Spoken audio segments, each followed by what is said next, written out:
নমস্কার বন্ধুরা, আমি শ্রাবন্তী আর আপনাদের সবাইকে জানাই আমার গ্রিন রুম গার্ডেনে স্বাগত। বন্ধুরা, আশা করি আপনারা সবাই ভালো আছেন, তার সঙ্গে আপনাদের গাছগুলো প্রচুর ভালো আছে। আমাদের এই বছরে বন্ধুরা বৃষ্টির পরিমাণ কিন্তু প্রচুর হচ্ছে, যার জন্য কিন্তু আমরা সঠিকভাবে কিন্তু গাছগুলো রিপোর্টিং করতে পারছি না, ঠিক মতন খাবারও দিতে পারছি না, আর যে কারণে আমাদের গাছের বৃদ্ধিও কিন্তু অনেকটাই ব্যাহত হচ্ছে। কিন্তু সেই বলে আমাদের থেমে থাকলে কিন্তু হবে না, কেন আমাদের সময় চলে যাচ্ছে, সময়ের সঙ্গে সঙ্গে আমাদের কিন্তু সিজনও কিন্তু চলে আসছে। আমরা সবাই জানি যে বগেনভিলিয়া গাছে সারা বছর ফুল হয় ঠিকই, কিন্তু শীতে আমরা প্রচুর পরিমাণ গাছ মুড়ে কিন্তু ফুল পাই, যেখানে আমরা একটা পাতা কিন্তু লক্ষ্য করতে পারি না। আর সেই চেষ্টা আমাদের থাকে সেই ফুলগুলোকে আমরা কিভাবে গাছ ভর্তি ফুল পাবো, চোখে দেখবো, আবার সেই দেখা যাতে আমাদের আনন্দের একটা বড় কারণ হয়। আর তার জন্যই কিন্তু আমাদের সব কিছু প্রয়াস, আর সেই প্রয়াস থেকে সব কিছু আমাদের পাওয়া। তাহলে বন্ধুরা, এর আগে আমরা কিন্তু একটা ভিডিওতে আপনাদের দেখিয়েছিলাম যে আমি গাছগুলোকে কিন্তু কাটিং করে দিয়েছিলাম, কারণ আমাদের বগেনভিলিয়া গাছে কিন্তু এই সময় কিন্তু কাটিং করে দেওয়া কিন্তু দরকার। আপনারা দেখতে পাচ্ছেন এই সমস্ত গাছগুলো দেখুন, আমি কিন্তু সব কাটিং করে দিয়েছিলাম। কাটিং করে দেওয়ার পরে দেখুন এই সব নতুন নতুন কিন্তু সব ব্রাঞ্চ বেরিয়েছে। শুধু যে ব্রাঞ্চ বেরিয়েছে তা কিন্তু না, তার সঙ্গে দেখুন ফুলও কিন্তু চলে এসছে। কিন্তু আমরা তো ফুল আসলে ফুলটাকে ফেলে দিতে পারি না, ত্যাগ করতে পারি না, যার জন্য আমরা চেষ্টা করব আপনারা যারা ফুল এখন চান না, অবশ্যই কিন্তু ফুল যখন আপনাদের দেখবেন এই ছোটো ছোটো এসে সেই অবস্থায় কিন্তু কাটবেন না, সেই অবস্থা কাটাটা ঠিক না। যখন ফুলটা একটু ম্যাচিওর হয়ে যাবে সেই সময় আপনারা যদি চান তাহলে ফুল কেটে দিতে পারেন, আর যদি না চান তাহলে ফুল রেখে দেবেন। কিন্তু ফুলটা থাকলে কি হয়, ফুলটা থাকলে ওর গ্রোথটা একটু ব্যাহত হয়। আর এখানে দেখতে পাচ্ছেন বন্ধুরা প্রচুর কিন্তু নতুন নতুন কিন্তু সমস্ত ডালগুলোতে কিন্তু নতুন ব্রাঞ্চ এসছে। এই ব্রাঞ্চগুলো যে আমাদের আসছে, আমি তো ডিপ প্রুনিং করে দিয়েছিলাম। এখন থেকে আমাদের কি করতে হবে, আমাদের সফট প্রুনিং কিন্তু করতে হবে। এই যে ব্রাঞ্চগুলো যে বেরোচ্ছে, এই ব্রাঞ্চগুলো একটু বড় হলেই, এই যে দেখতে পাচ্ছেন এই জায়গাটা দেখায়, এই যে ব্রাঞ্চটা দেখুন অনেকটাই কিন্তু বড় হয়ে গেছে। আমি কি করব, এখন আমরা সফট প্রুনিং করব। এই যে মাথাটা, এই মাথাটা এরকমভাবে কিন্তু আমরা পিঞ্চিং করে দেবো। এখন আমাদের যেহেতু হার্ড প্রুনিং হয়ে গেছে, আমরা এই সময় কি করব, পিঞ্চিং করে দেবো। পিঞ্চিং করলে কী হবে, আমাদের গাছের তো একটা শেপ সুন্দর রেখে তো আমরা কেটেছিলাম, সেই শেপটা কিন্তু বজায় থাকবে এবং গাছটা কিন্তু সুন্দরভাবে ভুসি কিন্তু হয়ে যাবে। এবং নেক্সট যে সিজন আমাদের সামনে আসে, সেই সিজনে কিন্তু প্রচুর পরিমাণে কিন্তু ফুল হবে, যে ফুলে কিন্তু একটা পাতা আমরা কিন্তু দেখতে পাবো না। এটা গেল বন্ধুরা আপনাদের প্রথম টিপস, সেটা হচ্ছে যে আমরা এই করে করে গাছটাকে পিঞ্চিং করে করে গাছটার শেপ বজায় রাখবো এবং গাছটার সুন্দর আকার ধারণ করাবো এবং ভুসি করব। এই গাছটাও দেখতে পাচ্ছেন বন্ধুরা, এই গাছটা আমি সব কিন্তু কেটে দিয়েছি। এই গাছটা সবে কেটেছি বলে এখনও ব্রাঞ্চ সেভাবে বেরোয়নি। এখানে দেখতে পাচ্ছেন কিছু কিছু ক্ষেত্রে কিন্তু ফুল কিন্তু এসে গেছে। এই গাছটা দেখুন বেশ সুন্দর কিন্তু একটা ভুসি কিন্তু হয়ে গেছে। এখানে এই গাছটা দেখাই বন্ধুরা, এটাও দেখতে পাচ্ছেন, এটা একটা হলুদ রঙের বাসন্তী কালারের ফুল হয়। এটাতেও দেখতে পাচ্ছেন এই যে ব্রাঞ্চ কিন্তু বেরোচ্ছে। এই ব্রাঞ্চগুলো একটু বড় হলেই আপনারা পিঞ্চিং করা কিন্তু শুরু করে দেবেন। এটা গেল প্রথম।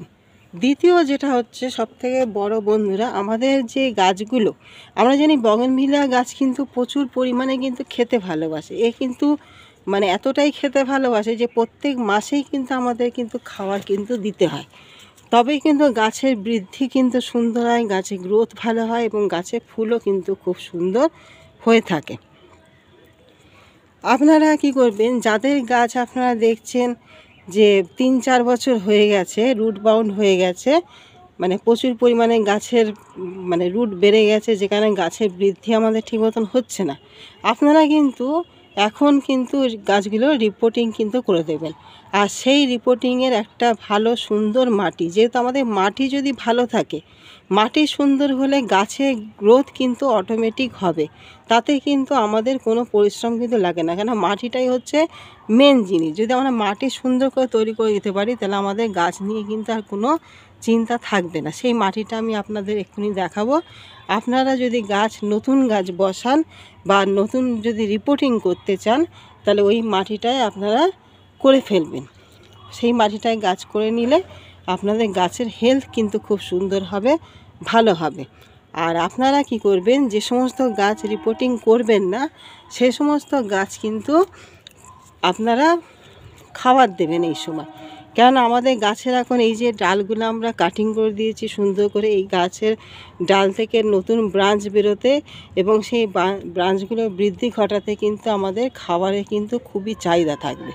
সেজন্য বন্ধুরা আসুন আমরা মাটিটা কীরকমভাবে তৈরি করব সেটা প্রথমে দেখে নিই। বন্ধুরা তাহলে চলুন মাটিটা আমরা দেখে নিই। যে মাটিটা আমরা গাছ বসালে গাছ কিন্তু আমাদের খুব সুন্দর কিন্তু গ্রো হবে, গাছের বৃদ্ধি কিন্তু খুব সুন্দর হবে এবং গাছটা খুব তাড়াতাড়ি দ্রুত কিন্তু বেড়ে উঠবে। এখানে আমি দেখতে পাচ্ছেন যে মাটি আমি নিয়েছি, এই মাটি ভালো করে শুকনো করে নিয়ে সুন্দর করে গুঁড়ো কিন্তু করে নিয়েছি। এখানে আমি একটা টবের জন্যই আপনাদের দেখাচ্ছি। আমাদের যদি 10 ইঞ্চি টব হয়ে থাকে তাহলে আমরা কি করব, যে আমাদের 8 ইঞ্চি টব নেবো, সেই 8 ইঞ্চির টবে এক টব মাটি আমি এখানে নেব। তার সঙ্গে এক টব নেবো আমরা ভার্মি কম্পোস্ট।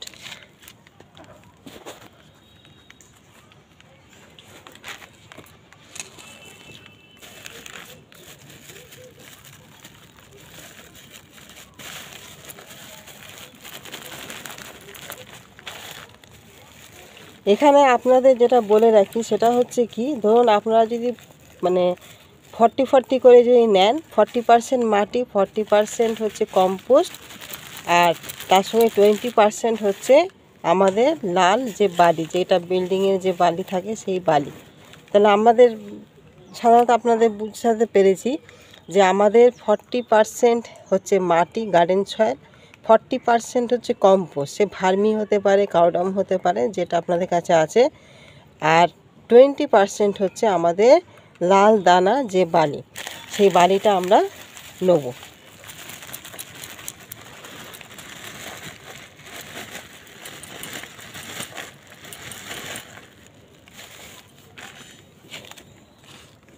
এইভাবে কিন্তু আমাদের মাটিটাকে সুন্দর করে কিন্তু মাখিয়ে নিতে হবে। আমাদের মাটি হচ্ছে কিন্তু বন্ধুরা সব কিছু। মাটি যদি আমরা একবার সুন্দর মাটি যদি তৈরি করতে পারি তাহলে গাছের বৃদ্ধি হতে কিন্তু কোনো অসুবিধা কিন্তু হবে না। এখানে আমি 40% মাটি, 40% কম্পোস্ট নিয়েছি, আর এই 20% নিচ্ছি আমরা লাল দানার যে বালি, সেই বালিটা আমরা বন্ধুরা নিয়ে নিলাম। এবার আমরা কি করব, এই উপাদানটাকে সুন্দর করে কিন্তু মাখিয়ে নেব, ভালোভাবে সুন্দর করে মাখিয়ে নেব, যাতে পুরো উপাদানগুলো একে অপরের সঙ্গে যেন সুন্দর করে মিশে যায়, সেইভাবে আমরা কিন্তু মাখাবো। বগেনভিলিয়া গাছে আমরা জানি যে কাঁটাযুক্ত গাছ বগেনভিলিয়া, যেহেতু আমাদের একটু ক্যাকটাস প্রজাতির মধ্যেই পড়ে যায়, সেই জন্য আমাদের এই বালিটা নেওয়া, যে বালির পরিমাণটা। তার সঙ্গে কি না, তার সঙ্গে হচ্ছে যে আমাদের গাছের ড্রেনেজ যদি ভালো থাকে তাহলে গাছ কিন্তু অবশ্যই কিন্তু সুন্দর থাকবে। আর ড্রেনেজ ভালো করতে গেলে আমাদের মাটি কিন্তু এরকমভাবে হালকা কিন্তু আলগা করে নিতে হবে। তাতে করে কি হবে, তাতে করে আপনাদের গাছে কিন্তু গোড়ায় কিন্তু জল জমবে না। অনেকের আসে দেখবেন যে গাছে আপনাদের গাছ হয়তো দেখা যাবে প্রচণ্ড বৃষ্টির কারণে গাছ দেখবেন অনেক সময় ঝিমিয়ে পড়ে, বা নতুন কোনো গাছ হয়তো কিনে নিয়ে এসে কদিন বসানোর পরেই দেখবেন ঝিমিয়ে পড়ছে। তখন জানবেন যে নিশ্চয়ই আপনাদের মাটির ড্রেনেজ ব্যবস্থা হয়তো সঠিক হয়নি, গোড়ায় হয়তো কোনো কারণে জল বসছে, সেই জন্যই কিন্তু এই সমস্যা। তখন কিন্তু আপনারা গাছটাকে আবার নতুনভাবে কিন্তু রিপোর্টিং করে নেবেন, আর রিপোর্টিং করে নেওয়ার পরে অবশ্যই কিন্তু হিউমিক অ্যাসিড গোড়ায় কিন্তু দেবেন, তাতে দেখবেন গাছটা ঠিক কিন্তু হয়ে যাবে। এইভাবে আমি ভালো করে মিশিয়ে নেব।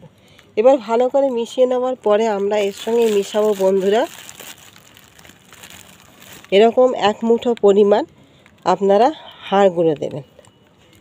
এখানে আমি 1 মুঠো পরিমাণ হাড় গুঁড়ো দেবো, আর তার সঙ্গে আমরা দেবো শিংকুচি।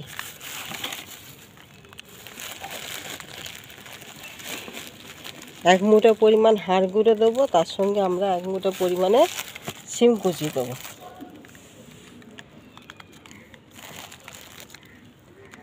আর তার সঙ্গে আপনারা দেবেন সামান্য সুপার ফসফেট। এটা অপশনাল, দিতেও পারে নাও দিতে পারেন। এই যে সুপার ফসফেট আমি নিয়েছি, আপনারা 2 চামচ মতন সুপার ফসফেট দিয়ে দেবেন। এটা আপনাদের অপশনাল, দিতেও পারেন নাও দিতে পারেন। এইভাবে মাটিটাকে সুন্দর করে আপনারা মাখিয়ে নেবেন। তাহলে আমি কি করলাম বন্ধুরা আরেকবার বলে দিই, এখানে 40% মাটি, 40% কম্পোস্ট আর 20% হচ্ছে লাল দানার বালি। তার সঙ্গে আমরা নেব 2 চামচ মতন হাড় গুঁড়ো, 2 চামচ মতন হচ্ছে শিমকুচি, আর সুপার ফসফেট নেব 1 চামচ যদি আপনারা চান, আর না হলে দেওয়ার দরকার নেই। এইভাবে আপনারা মাটিটাকে কিন্তু সুন্দর করে মাখিয়ে নেন, ভালো করে মাটিটাকে কিন্তু মাখিয়ে নেবেন। আর এই মাটিটা মাখিয়ে নেওয়ার পরে সঙ্গে সঙ্গে গাছটাকে বসাবেন না, অন্তত সপ্তাহখানেক কিন্তু অবশ্যই রাখবে। এই মাটিটা আমরা যতদিন পুরনো করে রাখতে পারি, 1.5 থেকে 2 মাস যদি রাখতে পারি তবে কিন্তু আরোই কিন্তু ভালো। কিন্তু যেহেতু আমাদের হাতে কিন্তু টাইম খুবই কম, সেই জন্য অতদিন তো আমাদের রাখা সম্ভব না। অন্তত সপ্তাহখানেক আপনারা এই মাটিটাকে এইভাবে ভালো করে মিশিয়ে নিয়ে সামান্য একটু জল ছিটে দেবেন, যাতে মাটি ভিজবে না, কিন্তু হালকা জল ছিটা দিয়ে নেড়ে চেড়ে আপনারা এইভাবে এই যে প্লাস্টিক আছে এই প্লাস্টিকটাকে ভালো করে সুন্দর করে মুড়ে রেখে দেবেন। তারপরে আপনারা সপ্তাহখানেক পরে আবার ফের ভালো করে নাড়িয়ে চাড়িয়ে নিয়ে, যদি রোদ ওঠে সামান্য একটু হালকা ছাওয়া রোদেতে রাখবেন, রেখে আপনারা গাছটাকে বসিয়ে দেবেন বা গাছটাকে রিপোর্টিং করে দেবেন। তাতে করে দেখবেন আপনাদের গাছের খুব সুন্দর কিন্তু বৃদ্ধি হবে। এটা গেল আমাদের বগেনভিলিয়ার কিন্তু একটা স্পেশাল কিন্তু মাটি, খুব সুন্দর এই মাটিটা। এই মাটিতে গাছ বসে আপনারা দেখুন, অবশ্যই কিন্তু এই মাটিতে দেখবেন আপনাদের গাছ কিন্তু খুব ভালো কিন্তু হবে। আর বন্ধুরা যেটা বলা সেটা হচ্ছে যে আপনারা তো খাবার দেবেন যেটা মিক্সড জৈব খাবার, আমি সবসময় বলে থাকি যে হাড় গুঁড়ো, শিমকুচি, লেদার মিল, তারপরে সর্ষে খোল, বাদাম খোলের গুঁড়ো দিয়ে ভার্মি কম্পোস্ট, সব কিছু জিয়ার দানা টানা দিয়ে যে জৈব মিক্সড খাবার আমরা তৈরি করে থাকি, সেই মিক্সড খাবার আপনারা এই গাছের গোড়ায় দিয়ে দেবেন। যেসব গাছগুলোতে আমরা রিপোর্টিং করেননি সেই সব গাছগুলোতে অবশ্যই কিন্তু এই মিক্সড খাবারটা দেবেন। আর 2 নাম্বার হচ্ছে কিন্তু সর্ষের খোলের জলটা কিন্তু দেবেন। তবে হ্যাঁ, যেটা আমি বারে বারে বলে থাকি, যখন বৃষ্টি বাদলা হবে সেই সময় কিন্তু আপনারা দেবেন না, তাতে ফাঙ্গাস ধরবে। সর্ষের খোলের জল পাতলা করে কিন্তু আপনারা এর গাছের গোড়ায় কিন্তু দেবেন। যেহেতু আমাদের এখন কিন্তু গাছটাকে বৃদ্ধি করানোর সময়, গাছটা গ্রোথ বাড়ানোর সময়, কেন আমরা তো এই সময় ফুল নেবো না, সেই জন্য আমাদের কি করতে হবে, আমাদের নাইট্রোজেনযুক্ত খাবার কিন্তু দিতে হবে, যাতে করে আমাদের গাছের কিন্তু বৃদ্ধি যেন সুন্দর হয়। সেই জন্য আমাদের নাইট্রোজেনযুক্ত খাবার কিন্তু দিয়ে যেতে হবে, যাতে খুব তাড়াতাড়ি আমরা গাছের বৃদ্ধিটাকে করতে পারি। সর্ষে খোলের জল দেবেন, অন্তত দিন 15 অন্তর করে একবার করে দেবেন সর্ষে খোলের জল, আর মিক্সড খাবারটা অবশ্যই গোড়ায় দিয়ে দেবেন। আর তার সঙ্গে আপনারা অনেকেই বলেন যে মাইক্রোনিউট্রিয়েন্ট দেবো কিনা। দেখুন, মাইক্রোনিউট্রিয়েন্ট প্রত্যেকটা গাছের জন্য কিন্তু আমাদের জরুরি। এটা আমরা সারা বছরই কিন্তু দিতে পারি, এতে কিন্তু কোনো কিন্তু অসুবিধা নেই। সেই জন্য আপনাদের কাছে যেটাই থাকুক না কেন, যে কোনো কোম্পানি বা যে কোনো মাইক্রোনিউট্রিয়েন্ট হোক না কেন, আপনারা কিন্তু মাসে 2 বার করে স্প্রে করবেন সেই মাইক্রোনিউট্রিয়েন্টটা। তবে দেখবেন গাছে প্রচুর বৃদ্ধি হবে, গাছ ভরে কিন্তু আপনারা সিজনে কিন্তু ফুল পেতে পারবেন। তাহলে আশা করি বন্ধুরা আপনারা পুরো ব্যাপারটা বুঝতে পেরেছেন, জানতে পেরেছেন। আর যদি কোনো অসুবিধা থাকে, জানার থাকে, অবশ্যই আমাকে কমেন্ট বক্সে জিজ্ঞাসা করে জেনে নেবেন। তাহলে আজকের ভিডিওটা কেমন লাগলো বন্ধুরা জানাবেন। আর আমার ভিডিওটা ভালো লাগলে অবশ্যই কিন্তু সাবস্ক্রাইব করে শেয়ার করে পাশে থাকবেন, একটা লাইক করবেন, কেন আপনাদের একটা লাইক অনেকটা ভালোবাসা দেয়। যে ভালোবাসা আমি কি করি না, একটা অনুপ্রেরণা পাই নতুন ভিডিও আনার জন্য, ভিডিও করার জন্য, আপনাদের উপহার দেওয়ার জন্য। সেই জন্য আপনাদের একটা লাইক, একটা শেয়ার, একটা কমেন্ট আমার কাছে অনেকটাই কিন্তু আনন্দ দেয়। সেই জন্য আপনারা অবশ্যই করবেন। তার সঙ্গে আমার নতুন বন্ধু হলে অবশ্যই কিন্তু এটা সাবস্ক্রাইব করে আমার চ্যানেলের পাশে থাকবেন, আর বেল আইকন প্রেস করে রাখবেন, যাতে করে আমি যে প্রতিদিন ভিডিও ছাড়ি সর্বপ্রথমে যেন আপনাদের কাছে সেই ভিডিওটা পৌঁছে যায়। তাহলে বন্ধুরা আজকে আশা করি আপনাদের ভিডিওটা ভালো লেগেছে এবং উপকারে আসবে। তাহলে কালকে একটা নতুন কোনো টপিকস নিয়ে ফের আপনাদের সামনে উপস্থাপন করব। তাহলে নমস্কার।